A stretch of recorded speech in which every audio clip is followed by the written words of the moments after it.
헬로 동지들! 가짜뉴스를 헬로보낼 헬로왔습니다. 반갑습니다. CP입니다. 요즘 선발 출장이 좀 잦아요. 그러니까 왜 이렇게 자주 나오게 되는 거지? 점잖아가지고 내가 나오면은 컨텐츠가 무거워져. 쌈을 싼다 진짜. 아이고 진짜. 우리 채널에 계신 분들 이제 조금 상스러운 애들을 똑같이 상스럽게 잡고 이런 거를 재밌어하는데 죄송하게 됐습니다. 아 옆에는 상스럽고 본인은 내가 그래도 한번 좀 점잖지. 오늘은 우리가 이제 특집으로다가 6.25 아니겠습니까? 6.25? 6.25가 올해 이제 70주년입니다. 그래서 오늘은 저희가 이제 그 6.25와 관련해서 이게 안보 얘기다 보니까 좀 진지하고 무겁고 한 얘기니까 하시피가 나와서 재미가 좀 없어져도 괜찮다 이런 의미로다가 제가 오늘 모셨습니다. 이제 플래그가 있어. 우리가 코로나 할 때 되면은 뭔가 이상한 일이 생기잖아요. 그렇죠. 안보 얘기하려고 딱 준비해서 오니까 이 김정은 바로 저런 식으로 비틀어진 북한이라는 존재 때문에 진짜 안보에 대한 이야기가 자꾸 이게 왜곡이 된다. 그래서 오늘 이게 진정한 안보에 대한 담론이다. 이런 얘기를 오늘 저희가 6.25를 맞이해서 쌈박하게 해보려고 오늘 특집을 준비를 했습니다. 6.25야말로 대한민국에서 안보를 얘기할 때 제일 상징적인 사건 아니에요? 그렇죠. 현대사에서 가장 끔찍한 내전 중에 하나고 이념 갈등이 동족 상제안으로까지 이제 번졌던 사건이지 않습니까? 한반도가 여전히 분단 상황에 놓여 있는 결정적인 계기이기도 하고. 그런데 이제 제가 그 종종 말씀드리는 게 뭐냐면 국가라는 게 뭐냐? 그 나라의 시민들이 어떤 특정한 역사적 사건을 어떻게 기억할지, 어떻게 기억하기로 합의를 했는지 그 합의의 총합이 결국은 국가라는 모양을 만들어낸다 이겁니다. 이를테면 이제 1980년에 광주를, 1948년에 제주 4.3을, 1987년 6월 항쟁을, 그리고 2014년 4월 16일에 세월호 참사, 이런 어떤 역사적 사건들을 어떻게 기억하고 기념할지 우리 시민들이 모두 합의한 그 결과물, 그게 곧 국가의 역할과 뭐 책임, 국가가 국민을 어떻게 대해야 되는가, 이런 거를 다 합의한 결과물이 오늘날의 대한민국이라는 나라다, 이런 얘기죠. 6.25라는 것도, 그리고 우리가 어떻게 이 사건을 기억할 것이냐, 어떻게 기념을 할 거냐, 이런 거에 따라서 국가의 품격이 달라진다, 그렇지. 이상이 달라진다, 그런 얘기 아니겠습니까? 그게 곧 국가 안보랑 직결되는 거고. 바로 그렇죠. 그래가지고 6.25의 어떤 현재적 의미를 오늘 좀 고민을 해보자는 얘기인 건데, 최근 들어가지고 6.25에 관련해서 국제사회에 대한민국을 알렸던 사건은 K9 자주포도 아니고 K1 탱크도 아니고 마스크였습니다. 마스크. 그거 아니에요. 6.25 전쟁 70주년 기념사업회에서 추진한 거 아니에요. 해외 각지의 6.25 참전 용사들한테 마스크를 보내줬는데 영국이나 호주나 이런 잘 알려진 어떤 6.25 참전국 포함해서 콜롬비아, 이탈리아, 필리핀, 한국 사람들도 참전국인지 잘 모르는 나라들까지 다 찾아가지고. 사실 엄청 많잖아요. 그렇죠. 22개 국가에다가 다 보내줬다고 하니까. 네, 그런 일일이 다 챙겨가지고 그렇지. 보내줬다고 하더라고. 요새 또 많이 언급되는 게 에티오피아가 많이 언급되더라고. 음. 에티오피아는 이제 그 당시에 근황군을 보내줘가면서까지 이제 6.25 참전을 했는데 자기들도 어려운 시기에 이제 우리나라를 도와줬는데 우리나라에서도 이제 그거 좀 도와줘야 되는 거 아니냐, 그런 얘기들이 많이 오가고 있더라고요. 6.25 전쟁이라는 사건이 그 당시에 자유세계 국가들이 이제 전부 나서가지고 이제 막 싹을 틔우려고 하는데 소련과 중공을 등에 업고 이제 북한 인민군들이 밀고 내려가가지고 막 싹이 짓밟히기 직전에 그 위기 상황에 있던 자유대한이라는 한국이라는 작은 나라를 살리기 위해서 모두가 이제 뛰어들었다. 그런 의미를 우리가 자꾸 되새기고 기억하고, 예전에 우리가 원조해줬던 그 조그만 나라가 야 이제 이렇게 잘 성장을 해가지고 우리를 오히려 도와주는 나라가 됐구나, 이런 얘기가 세계 각국에서 은혜는 진짜 확실히 갚는 나라구나 한국이, 이런 이미지를 알리는 것도 외교적으로나 혹은 뭐 국가 안보적으로 굉장히 중요한 사건이었다. 나는 뭐 그렇게 생각을 한다는 거죠. 왜냐면 그 참전 용사들이야말로 그렇죠. 생판 2억 마리 떨어져 있는 남의 나라 와가지고 이제 자기 목숨 걸고 지키고 그랬던 거 아니에요? 그렇지. 그런 사람들 한 명 한 명을 잊지 않고 기억하는 것도 되게 중요한 일이고, 그런 분들이 또 그 나라 신문에 이런 사실을 알리는 것도 중요한 일이고. 이탈리아 신문 뭐 지역 신문이 나오고 막. 6.25 같은 안보 사건의 틀을 좀 넓혀가지고 볼 수 있게 되는 그런 생각도 들어요. 그래서 제가 앞에서 어떻게 기억할 것인가, 이게 굉장히 중요하다고 말씀을 드렸던 겁니다. 1950년에 여전히 머물러 있는 가난하고 작은 나라가 아니고 이제는 완전히 꼬리아가 달라졌다. 다시 그 기억을 되새기게 하는 것, 그게 바로 국가 안보의 지평을 넓히는 것이 아니겠는가. 그런 거라면 나도 하나 있는데 국방부에서 하는 6.25 국군 유해 발굴 사업입니다. 6.25 때나 이제 그 전후로 해서 돌아가신 그 분들, 우리가 찾지 못했던 국군 장병의 유해들을 이제 계속 추적해가지고 찾아낸다, 이제 이런 의미가 있는 사업이죠 이게. 저는 이게 우리 군의 지향점이나 인식이나 이런 걸 바꾼 하나의 전환점이었다고 생각해요. 나라 위에 목숨 바친 장병들을 하나하나 다 기억하고 마지막 한 사람까지 끝내 찾아가지고 집으로 돌려보내겠다, 이런 식의 인식이 형성되고 그걸 끝까지 추적해서 해냈다는 게 기존의 우리 군이나 국가가 장병들을 대하는 태도랑 좀 달라진 거죠. 장병 한 사람 한 사람에 대한 어떤 태도, 그런 걸로 치면은 6.25 전쟁 당시가 우리나라 입장에서 이제 바닥을 찍었던 때예요. 그때가 사람을 정말 부품이나 부속이나 그냥 쓰고 버리는 걸로 아주 쉽게 인식하던 때거든 그때가. 내가 군대 있을 때도 그랬던 것 같은데. 당시에 전시 정권이었던 이승만 정권 때 어떻게 했는지 보면 답이 나옵니다. 국민방위군 사건 같은 거 생각해 보십시오. 우리 군이 인명을 얼마나 하찮게 여기고 장병들을 얼마나 함부로 대했습니까? 그러니까 그게 이제 사실 국민방위군 사건이라는 게 징집을 해가지고 사람을 잔뜩 모아놓고 정작 거기다가 옷도 제대로 피복도 제대로 지급을 안 하고 음식도 제대로 보급을 안 하고 이래가지고 그 사람들 그냥 맨발로 걸어서 어딘가로 하염없이 그냥 떠돌아다니다가 얼어 죽고 굶어 죽고 뭐 이런 뜻의 사건 아닙니까 이게? 사실상 학살이었던 거. 그렇지. 그게 우리 국가랑 군이 장병들을 대하는 기본 태도였던 거거든요. 마인드 자체가 그러니까 6.25 전쟁에서 나라를 위해 목숨 바쳤던 사람들, 그래서 희생당한 사람들, 그분들 찾아내가지고 길 잃으려고 하는 노력 자체를 안 하는 거죠. 수십 년 동안 방치를 한 거죠 그냥. 예. 그러니까 이게 장병들을 소모품으로 취급하고 함부로 대하고 이게 하시페 얘기대로 사실은 90년대 그리고 2000년대까지 최근까지도 이 우리 군의 디폴트적인 마인드였어요. 군에서 군인들을 그렇게 함부로 대하니까 민간에서도 군인들 보고 뭐 군발이라는 일이 이게 낮춰 부르고 쉽게 생각하고 이런 게 그냥 이 보편화가 돼 있었던 거지. 결국은 이게 뭐냐, 태도가 사상을 결정하는 거예요.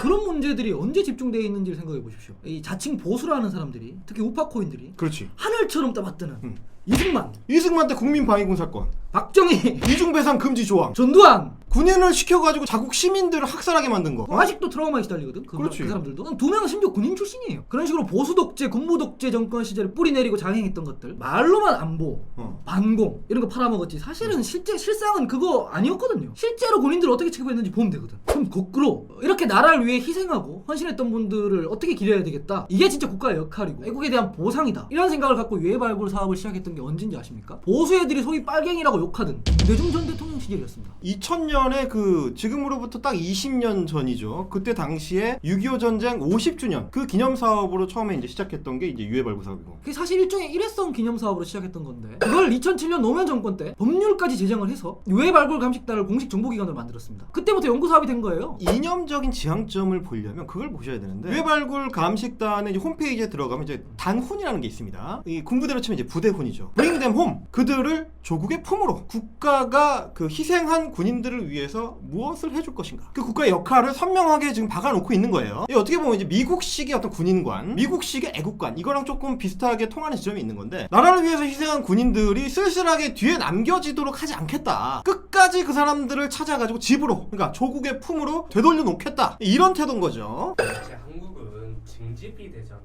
그렇지. 끌려가는 거잖아.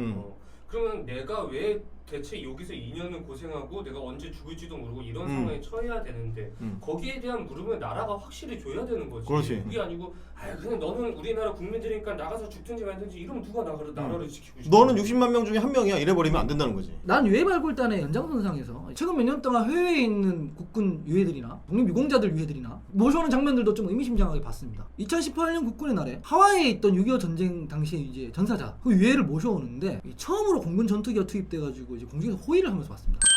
미국 하와이에서 출발한 수송기가 우리 영공에 들어서는 순간 공군 전투기 편대가 호위 비행을 시작합니다. 호구 경령들을 조금이라도 일찍 맞이하기 위해 하늘에서 기다리고 있었습니다. 오랜 시간 먼 길 거쳐오시느라 대단히 수고하셨습니다. 지금부터 대한민국 공군이 안전히 호위하겠습니다. 그분들이 그 6.25 전쟁 때 이제 한반도에서 그 사망하신 우리 국군들인데, 미군들이 자기네 이 유해인 줄 알고 이제 하와이로 다 가져갔다가 그 중에서 유전자 검사를 보니까 이제 미군이 아니거든. 그래서 이제 그 나머지 유해들을 이제 따로 빼놓은 그분들을 이번에 이제 모셔온 거죠. 이런 어떤 그 존중이 또 다른 측면에서는 그 카자흐스탄에 이 묻혀 계시던 독립유공자 분들을 우리 대통령이 가가지고 거기서 직접 봉환식을 대통령이 주관을 하고 그 다음에 대통령 전용기에 모셔가지고 국내로 이제 모셔왔던 그 장면도 사실 굉장히 좀 뭉클했던 그런 순간이었죠.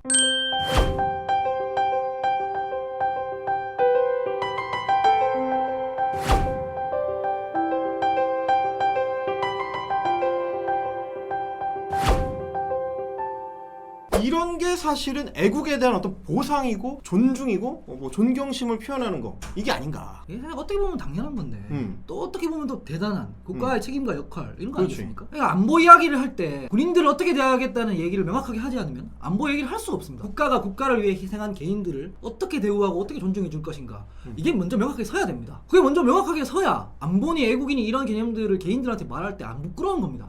딸기예요? 그럼 이게 이제 우리가 이런 식으로 6.25의 군인에 대한 처우, 군인에 대한 예우 이런 걸 얘기할 때 당연히 최일선에서 그 봉사하고 있는, 최일선에서 안보를 책임지고 있는 군인들에 대한, 사병들에 대한 얘기를 하지 않을 수가 없습니다. 나라를 지키기 위해서 입대한 사람들을 어떻게 대우할 거냐, 이것도 당연히 어떤 정치 세력이 안보를 어떻게 대하는지를 보여주는 거 아니겠습니까 이게? 근데 요즘 군대 좋아졌다고 얘기들은 많이 하던데, 얘기를 들어보고 이렇게 신문지상에서도 보고 하니까 진짜 달라지긴 많이 달라졌더라고요. 나 때는 얘기하기가 좀 그렇게 하지만 우리 때 생각하면 완전 천지 차이더라고. 아우 했어요. 우리 때는 2020년에 병장 월급이 54만 원이에요. 근데 우리가 군에 있었던 2000년대 초반, 중반까지를 보면 44,000원, 72,000원, 88,000원이야. 그러니까 굉장히 그 천지개벽할 수준으로 사병 봉급이 이렇게 확 올라온 거는 이제 사실인 거지. 나랑 그 PD랑 특공여단에 있으니까 생명수당이란 게 있어. 생명수당. 레페라고 하면 헬기 레페를 해가지고 낙하 훈련하고 이런 거. 근데 그게 왜 생명수당이 붙냐면 위험하잖아. 그런 거 할 때 우리 좋다고. 아, 우리는 딴 데보다 돈 많이 받는다 이러면서. 그거 저 PX 가가지고 만두 하나라도 벗어먹고. 근데 웃긴 게 진짜 실제로 저게 부러웠던 게 쟤들은 우리 월급의 2배, 3배가 됐어. 왜냐면 월급이 너무 적으니까 2배가 쉽게 되는 거야. 8만 원 받는데 거기에 생명수당 7만 원만 쳐주면 2배 되는 거 아니야. 맞아, 비슷했어. 그게 비슷했어. 한 방 할 때마다 그게 그 정도 됐거든. 좋다고 이러고 다니고. 목숨 걸고 뛰어내린 다음에 8만 원 받고. 내년에 17만 8천 원이었어. 몇 년 군번이지 지금? 09년 3월. 09년 3월. 자, 09년 때 병장 월급이 얼마냐면 97,000원이야. 월급보다 많아. 그러니까 월급보다 많잖아. 라페를 한번 하면. 야, 그러니까 신날만 하지. 2005년에 내가 34,300원 받았다고. 전화도 못해 진짜. 돈이 없어서. 지금 생각하니까 진짜 정말 짜증나네. 보세요. 라떼타임 하면 이렇게 얘기 많아. 근데 X같지 않을 때가 없었지만 예전에 진짜 심했다는 거야. 졸라 심했죠. 보급품 같은 것도 한번 생각을 해보세요. 나는 물론 이제 장교로 복무를 했지만 우리도 기본적으로는 보급을 받거든. 그 당시에 보급품 2007년, 2006년 뭐 이 당시에 보급품이라는 거는 쓸 수가 없습니다. 세수빈으로 지급을 해주면 그 세수빈으로 세수를 하면 얼굴이 썩어. 우리 입장에서는 야, 이 새끼들 이거 중간에서 국방부 예산 이거 빼돌려가지고 헤쳐먹는 거 아니냐라는 생각을 할 수밖에 없었을 정도로 그 당시에 일반 사병들에 대한 처우, 일반 사병들에 대한 인식, 일반 사병들에 대한 대접 자체가 엉망이었다는 겁니다. 그리고 뭐 휴가를 좀 안 보내주려면 외출이나 뭐 외박이라도 좀 자주 보내주든지. 그러니까 20대 초반에 그 혈기왕성한 젊은 애들을 막사에 다 때려 넣어놓고 야, 아무것도 못하게 하는데 사고가 안 나는 게 이상하지 않습니까? 그렇지. 말하는 게 항상 이런 식이에요. 우리는 아직 전쟁 안 끝난 국가고 다만 휴전 중일 뿐이다. 전투 준비 태세를 철저하게 해야 된다. 이지랄하면서 맨날. 병사들 상시대기 해야 된다 이러면서 맨날 이렇게 말했었는데 몇 년 사이에 이제 스마트폰까지 사용할 수 있고 뭐 요즘은 주말에 다 외출 외박하잖아. 유수지역도 엄청 넓어졌어요. 그렇지. 근데 그렇게 해가지고 전방 뚫렸습니까 지금? 문제 생겼어 지금? 안 생기잖아. 북한한테 사고 친다고 해도 지네 땅에서 지네 땅에 있는 건물을 부수는 사고 정도밖에 지금 못 치는 거 아닙니까? 팔을 시켰는데 골조가 그대로만 있었잖아. 그 이제 현대건설의 그 건축 능력이 얼마나 뛰어난지를 얘는 감을 못 잡는 거지. 그럼 사고는커녕 이제 부대 사기 개선되고 그렇지. 예, 병영 문화 개선됐다는 얘기만 있죠. 옛날에는 소년들이 할 짓이 없으니까 실수해가지고. 애도 괴롭혔다고. 근데 맨날 휴대폰 하느라고 이제 괴롭힐 시간이 없대. 빼야지. 야 군대 얘기하니까 그 PD도 대사를. 그러니까 우리 그 PD 얘기처럼 옛날에는 사람 가둬놓고 괴롭히고 대우 제대로 안 해주고 그러다 보니까 여러 사건 사고가 많았고 그래서 심지어는 사람도 군대에서 엄청 많이 죽었어요. 옛날부터 할 수 있었던 건데 안 했던 겁니다. 왜? 장병들한테 그렇게 안 해도 되니까. 사람이 그 어떤 소모품처럼 취급을 당하니까 사람이 쉽게 죽어. 옛날 군대에서는 정말 사람 많이 죽었습니다. 군사 독재가 끝나고 문민정부로 넘어오고 나서도, 그러니까 90년대까지도 군대에서 오죽하면 하루에 한 명꼴로 사람 죽는다 그랬어요. 근데 그거를 이제 김대중 정부, 노무현 정부, 이제 민주정부들을 거치면서 하루에 한 명 죽던 게 뭐 사흘에 한 명 정도로 줄었다, 엄청 개선됐다, 이런 식의 얘기가 나올 정도였으니까 군대에서 사람 죽는 거 정말 상시적이고 아무렇지도 않던 시절이 있었습니다. 이게 사실 병사들 봉급이 어떻게 달라지고 있는지를 쭉 보면 이제 답이 나옵니다. 앞에 두 번 있었던 민주정부, 그리고 지금 3기 민주정부 들어와가지고 압도적으로 사병 봉급이 올라갔습니다. 이거 뭐 차이가 너무 확연하게 나요. 여기 이제 이 표를 보시면 돼요. 보시면 90년대까지만 해도 김영삼 정부 때 봉급이 3%, 많이 오르면 5%, 6% 뭐 이렇게 올라요. 그리고 IMF 때 가지고 0%죠. 그래서 그 당시에 병장 월급이 10,000원대입니다. 10,000원대. 10,000원대 상상이 되세요, 여러분? 10,000원대? 그런데 정부 바뀌고 정권 바뀌고 나서 김대중 정부 때 IMF 지나고 나니까 몇 프로? 45%로 올립니다. 한 번에. 노무현 정권 때 또 들어가가지고 47%, 30%, 62% 엄청나게 올리죠? 그죠? 그래서 민주정부 들어갈 때는 여러분 13,000원이 병장 월급이었는데 2기 민주정부 노무현 정권이 끝날 때 보면은 88,000원, 9만원까지 올라가 있습니다. 이게 이렇게 바뀌었고 그 뒤로 MB 때 또 0% 이렇게 하다가 박근혜 때는 그래도 조금 올리고 조금 더 올리고 하다가 자 2018년 모습 몇 프로? 87%를 올려가지고 지금 54만원 병장 월급이 이렇게 된 거예요 지금. 물론 아직 부족하죠. 나라를 위해 사실 청춘을 바치고 있는 상황인데 쇠가 빠지게 일해야 돼요 사실 진짜.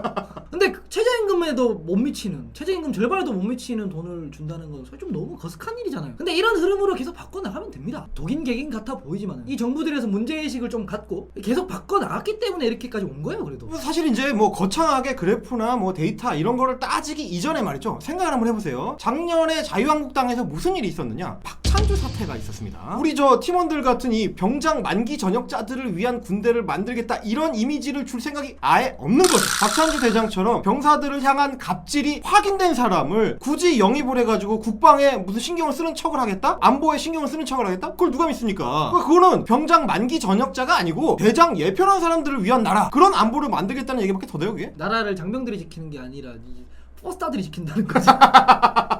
자기 집 감나무에 감도 못 떠난 사람이 무슨 나라를 지키겠으며 이런 사람들만 모아가지고 입으로 뭐 안보 떠든다고 해서 그게 나라가 지켜집니까? 이런 식으로 하면서 무슨 대한민국 안보는 자기들만 다 신경 쓰는 척하고 말이죠. 북한을 자꾸 이게 끌어들여가지고 국내 정치 이용해 먹으려고만 하고 이거 뭐냐, 국민들 속이겠다는 고백이나 다름없는 거예요 이게. 결국 태도가 결과를 결정하는 겁니다. 입대한 장병들을 어떠한 태도로 이제 대할 것이냐, 그 사람들 어떻게 바라볼 거냐, 이거에 따라서 결과가 달라지는 거예요 사실. 입으로 안보 떠들고 북한 욕하고 사람들 겁주고 그런다고 안보가 지켜지는 게 아니에요. 이게 적경지 주민들이 어떻게 되든지 말든지 일단 삐라 막 뿌리고 대북전단 막 북한에 날려보내고 뭐 실효성도 없는 거. 이런 게 국가 안보를 위한 행동입니까? 사실 예전에 그거야. 총풍 사건의 연장 같은 거야. 국가 안보를 위해서 누구를 어떻게 더 대우해가지고 튼튼하게 만들지, 어떤 정책을 수립해가지고 이제 나아갈지, 그런 노력들이 진짜 강력한 안보 태세를 만드는 거거든요. 자, 그러니까 이 6.25 전쟁이 70주년이 된 이 시점에 다시 한번 진정한 안보가 뭔지, 진정한 애국이 뭔지를 한번 생각을 해봐야 되는 거죠. 그러니까 진정으로 안보를 걱정하고 안보 태세를 탄탄하게 만들려고 하는 정치 세력이 누구냐. 이게 적어도 전방에서 북한군 견제해야 되는 그 사단을 잡아 빼가지고 12.12 군사 쿠데타 일으킨 것들, 그 총구를 시민들한테 겨눴던 애들? 그 5.18도 전방부대 빼서 한 거 아니야? 그렇지. 지네가 선거에서 이기려고 전방에서 총 쏴달라고 북한한테 돈 준 애들? 그건 진짜 치가 떨릴 일이야.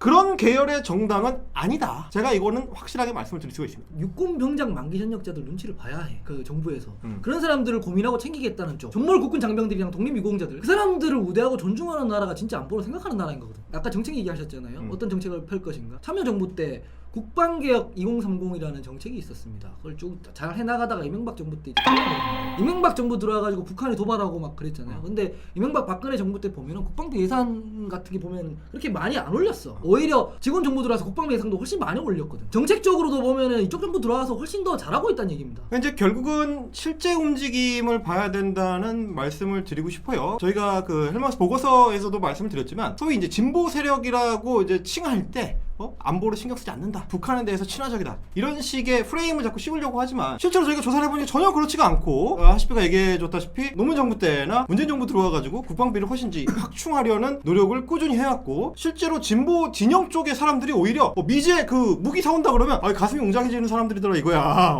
핵잠도 사옵니까? 이런 식의 얘기를 한단 말이죠. 지난번에도 언급을 하셨지만은 천안함 전몰자들 맨날 보수 정권에서 팔아먹는 게 뭡니까? 천안함 행사 가가지고 난 뒤에 뭐 길이고 이런 얘기를 말로 해요. 근데 유공자 지정도 똑바로 안 해줘. 문재인 정부 들어와가지고 지금 지정을 해주고 있는 상황이거든요. 박근혜 정부 때까지 3명밖에 없었어. 요거는 이제 어떤 말씀이냐면 완자 같은 친구들이 무슨 멸공이네, 뭐 안보네, 뭐 이런 얘기 떠들지만 실제로는 군대도 안 갔다.